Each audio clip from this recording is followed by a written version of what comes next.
Hai guys, aku Basar Kerta. Apa kabar semuanya? Semoga kalian dalam keadaan baik-baik saja, dimurahkan rezekinya dan dimudahkan dalam segala urusannya. Ketemu lagi dengan aku ya, seorang ayah yang suka banget meriri balelangga. Nah, kalau di Lombok, yang namanya meriri balelangga itu adalah menata rumah, merapikan rumah, membersihkan rumah. Pokoknya beres-beres rumah gitu ya. Dan di pagi ini aku mau berbagi kegiatan ya. Ini di waktu masih pagi-pagi banget, jadi situasinya itu sangat bener-bener teduh banget.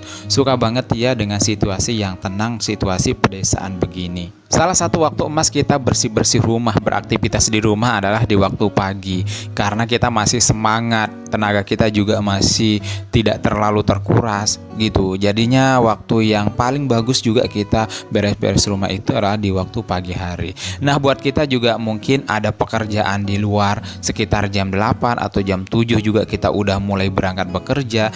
Jadi sebaiknya adalah kita harus bangun pagi untuk mengerjakan semuanya. Jangan kita tunda-tunda, karena kalau kita sibuk bekerja di luar terus rumah kita terbengkalaikan, jadi maka rumah nggak akan terurus gitu.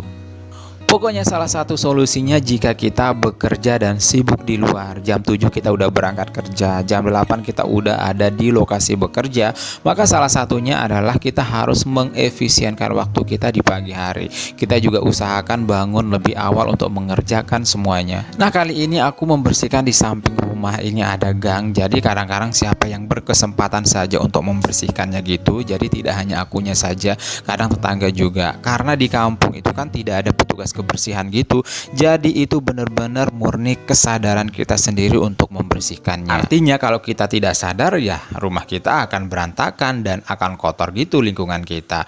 Pokoknya hidup di desa itu sesadar-sadar kita. Yang sadar ya alhamdulillah, yang nggak sadar ya hidup dengan penuh kekotoran gitu, artinya berantakan gitu guys. Makanya di sini pentingnya yang namanya kita saling memotivasi, kita saling menginspirasi gitu. Makanya di sini yang walaupun aku tinggal di desa gitu dan aku tuh seorang laki-laki, jadi nggak ada salahnya juga kita sebagai laki-laki dan para suami juga ikut berperan gitu dalam mengerjakan pekerjaan beres-beres rumah, bersih-bersih lingkungan gitu. Dan terlebih kalau di desa, di kampung itu yang namanya laki-laki bersih-bersih itu merupakan sebuah pekerjaan yang kayaknya enggak gitu ya, itu sudah dilekatkan sama perempuan saja. Tapi menurut aku itu sama saja, selagi kita mampu, selagi kita bisa, dan selagi kita berkesempatan, jadi nggak ada salahnya. Justru di sini aku berniat untuk memotivasi dan menginspirasi orang-orang di luaran sana bahwa yang namanya beberes rumah, bersih-bersih lingkungan itu adalah pekerjaan yang harus juga kita lakukan di luar dari pekerjaan wajib kita sebagai pimpin keluarga atau sebagai suami yang memang tugasnya untuk mencari nafkah. Jadi bukan berarti ketika kita terjun untuk bekerja pekerjaan rumah tangga seperti ini, bukan itu yang menjadi utama pekerjaan kita. Tetap kita juga harus bertanggung jawab sebagai kepala rumah tangga, juga mencari nafkah di luaran, bekerja juga gitu guys. Tapi seketika kita punya ada waktu luang, terus kita ada kesempatan, jadi silahkan please deh, kita juga harus mampu dan mau mengerjakan pekerjaan rumah juga. Sebisanya kita aja, jangan dipaksakan. Jadi memang kita sebagai laki juga tidak sedetail seorang perempuan dan istri. Kadang hal-hal detail seperti mau nggak mau kita harus mengakui seorang perempuan atau istri juga lebih detail. Tetapi kita juga selama kita mampu dan selagi kita itu yang kita bisa kerjakan ya kerjakan saja gitu. Nah, kita kembali ke videonya ya. Tadinya aku juga mengawalinya dengan nyapu, lalu kemudian aku jadwalnya buang sampah. By the way, kalau buang sampah di desaku di situ kita harus punya kesadaran sendiri juga ya. Yang kebetulan memang ada tempat pembuangan sampah umum gitu. Jadi di sini itu tidak ada petugas yang ngambil sampah by rumah gitu atau petugas kebersihan gitu, itu tuh nggak ada. Jadi kita di sini buang sampah juga harus dengan kesadaran kita.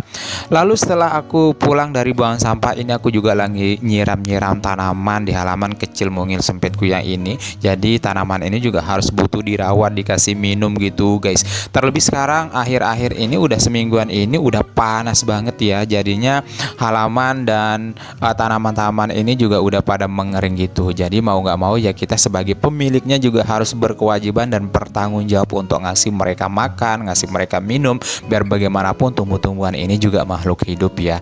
Nah, by the way, bagaimana nih di daerah kalian, apakah panas juga atau gimana? Tapi berdasarkan informasi yang kita lihat di media sosial gitu ya, kayaknya di seluruh Indonesia sekarang ini lagi musim panas, lagi benar-benar panas dan gerah banget ya.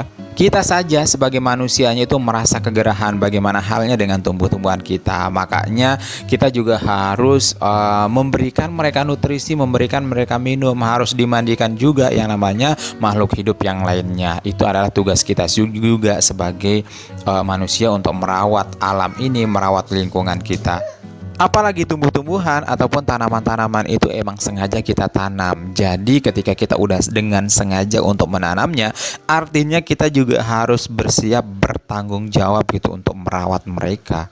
Iya, dengan salah satunya adalah kita harus menyiramnya, kita harus merawatnya seperti ini ya. Aku kalau nyiram itu sebenarnya itu sukanya itu di waktu sore atau di waktu malam aja. Tapi beda halnya ketika lagi musim panas seperti ini diusahakan pagi juga iya ya. Tapi memang untuk tanaman-tanaman ini tidak semuanya juga harus disiram setiap hari. Ada beberapa tanaman juga memang tidak membutuhkan disiram tiap hari, sekali seminggu atau sekali 2 minggu atau bahkan 2 kali dalam 3 minggu. Tuh ada kayak di tanaman kaktus misalkan sekali seminggu atau bahkan sekali 2 minggu juga boleh deh kayaknya. Karena itu menurut pengalaman aku merawat kaktus di sini itu jangan terlalu disering siram gitu guys. Karena kalau sering disiram, apalagi setiap hari disiram tuh bakalan rusak tuh tanaman kaktus kita. Tapi halnya dengan yang kayak tanaman miana atau pucuk merah atau mungkin tanaman-tanamanku semuanya di sini baiknya disiram setiap hari juga nggak masalah ya.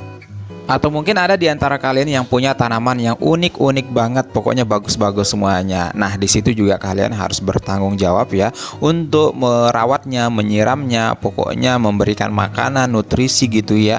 Jadi kalaupun tanaman kita unik, tanaman kita banyak banget jenis dan kelasnya gitu, itu artinya kita juga harus siap bertanggung jawab dan berkewajiban gitu untuk merawat mereka. By the way, aku tuh nyiramnya pakai gayung gini ya, karena nggak ada yang selang shower gitu, karena air di sini tuh kan mengalir gitu tanpa kita harus menggunakan pump di daerahku di sini.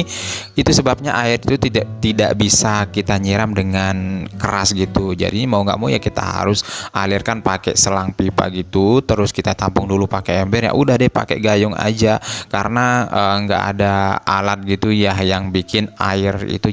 Oke guys, segitu dulu video kali ini, mudah-mudahan bermanfaat dan tentunya kalian bisa terinspirasi. Jangan lupa subscribe, like, komen, dan share serta tekan loncengnya biar selalu dapat notifikasi video terbaru dari aku. Terima kasih sudah menonton. See you next video.